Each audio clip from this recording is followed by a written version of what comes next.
नमस्कार। समय समय पर मैं आप लोगों से कई अलग अलग विषयों को लेकर चर्चा करती आई हूँ। तो आज का जो मेरा विषय है वो थोड़ा सा संवेदनशील है। आज का मेरा विषय है महिलाओं से छेड़छाड़ के लिए महिलाएं स्वयं जिम्मेदार।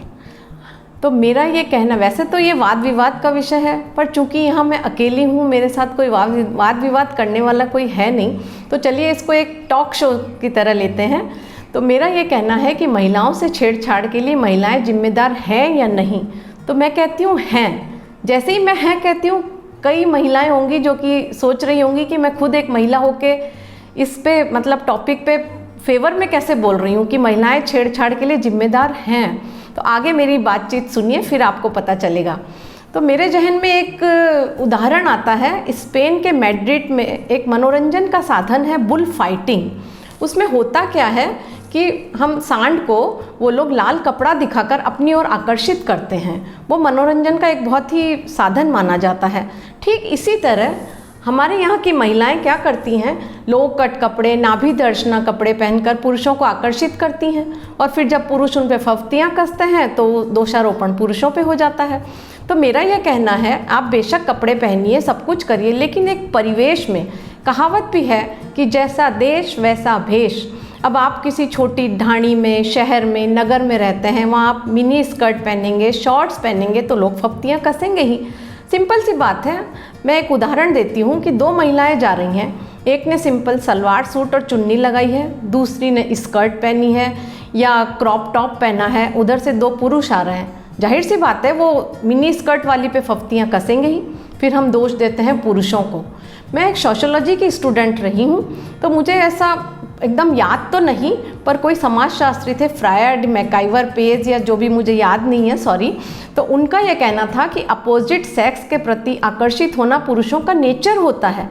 इसीलिए हम हमारे घरों में भी देखते हैं, बेटा हमेशा माँ का फेवर लेता है, बेटी हमेशा पिता का फेवर लेती है। तो ये तो पुरुषों के नेचर में ही है।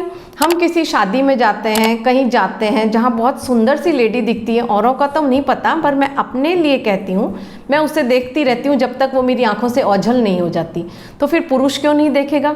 पुरुषों के शरीर में ऐसे जीन्स होते हैं जो अपोजिट सेक्स के प्रति उनको आकर्षित करते हैं। तो उनकी गलती नहीं है, आप खुद उन्हें दे रही हैं, अपनी तरफ आकर्षित होने का कारण दे रही हैं।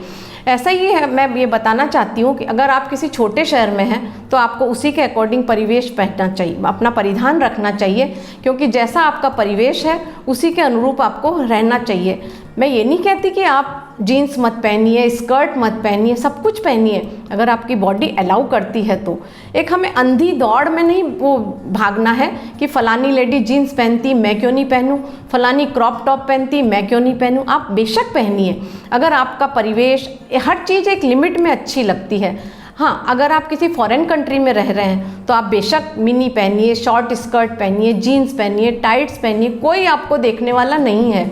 लेकिन अगर आप छोटे शहर में रह रही हैं तो आपको उसी के अकॉर्डिंग ढलना होगा, वरना आपको लोग छेड़ेंगे ही, ये तो जाहिर सी बात है।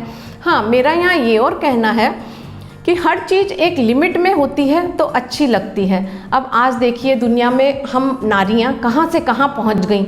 महिलाएं अंतरिक्ष में जा रही हैं, फाइटर प्लेन उड़ा रही हैं, संसद में जा रही हैं, हर जगह जा रही हैं। यानी कि महिलाएं पुरुषों से कंधा मिलाकर चल रही हैं, ये हम मानते हैं।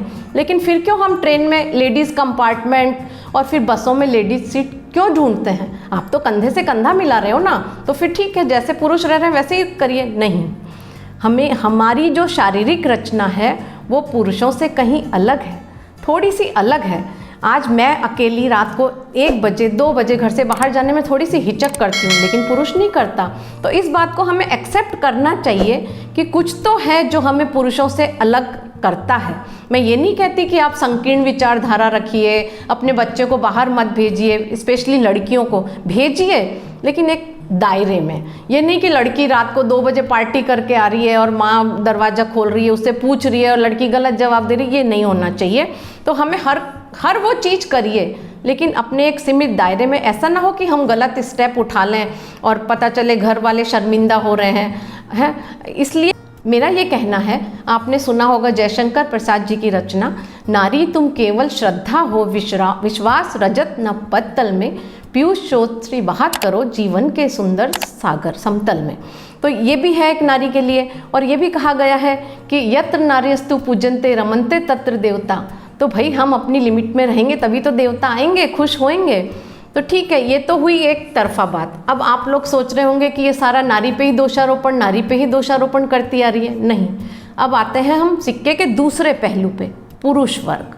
अब हमारे सबके घर में बेटा है, पति है, देवर है और भी कई मर्द हैं। तो हमें बचपन से माँ को, भाभी को, सबको ये चाहिए कि अपने जो पुरुष वर्ग है उसको ऐसे संस्कार दिए जाएं कि बेटा तुम बाहर जाओ, नारी का सम्मान करो। ये नहीं कि फफ्तियाँ कसो, गलत निगाहें करो, ऐसा नहीं होना चाहिए।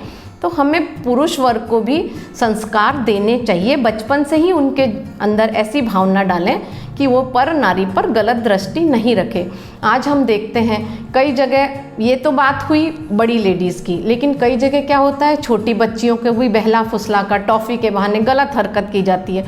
तो ऐसे में पेरेंट्स का जागरूक होना बहुत ज़रूरी है। छोटी बच्चियां नादान होती हैं, नासमझ होती हैं। बड़ों को तो हम बोल सकते हैं कि आप ऐसे कपड़े मत पहनो, ऐसे मत उठो, ऐसे मत चलो, यहाँ रहो, वहाँ रहो, हमारी निगाह में, हमारी नज़र के सामने रहो। लेकिन छोटी बच्चियां नादान, अबोध होती हैं, उनकी जिम्मेदारी पेरेंट्स को लेनी चाहिए। तो आज का मेरा जो टॉपिक है वो यही है कि नारी जिम्मेदार है, लेकिन कुछ हद तक। 100% नहीं कह रही मैं। आप लोग सोच रहे होंगे कि मैं भी एक महिला हूँ। ठीक है, मैं भी महिला हूँ, मैं भी एक 20 साल की बेटी की माँ हूँ। तो मैं अपनी बेटी को सिखाती हूँ कि तुझे कैसे बैठना है, कहाँ जाना है, किसके साथ जाना है, किससे कैसा रिलेशन रखना है। तो ये सब चीज़ें हमें अपने दायरे में अपने बच्चों को सिखानी होगी और ख़ुद भी उसको फॉलो करना होगा, तभी समाज सुधर सकता है। तो आज का जो मेरा विषय है वो यही है कि नारी छेड़छाड़ के लिए खुद जिम्मेदार है। ये मैं मानती हूँ। 60 और 40 का रेशो है आज भी समाज में। पूरी तरह हम पुरुषों को भी दोष नहीं दे सकते, पूरी तरह हम नारी को भी दोष नहीं दे सकते। तो इसके लिए हमें ताली दोनों हाथ से बजानी है। इसलिए मेरा यही कहना है कि प्लीज़ आप वो सब काम करिए, लेकिन एक अपने दायरे में, एक लिमिट में। अब ऐसा तो नहीं कि आप बिकनी पहन के अंतरिक्ष में जा रहे हैं, ऐसा तो नहीं कि आप बिकनी पहन के अपने कॉरपोरेट सेक्टर में जा रहे हैं। हर जगह का, हर चीज़ का एक परिधान होता है जिसकी हमें पालना करनी है, अपनी लिमिटेशन को ध्यान में रखते हुए। थैंक यू, नमस्कार।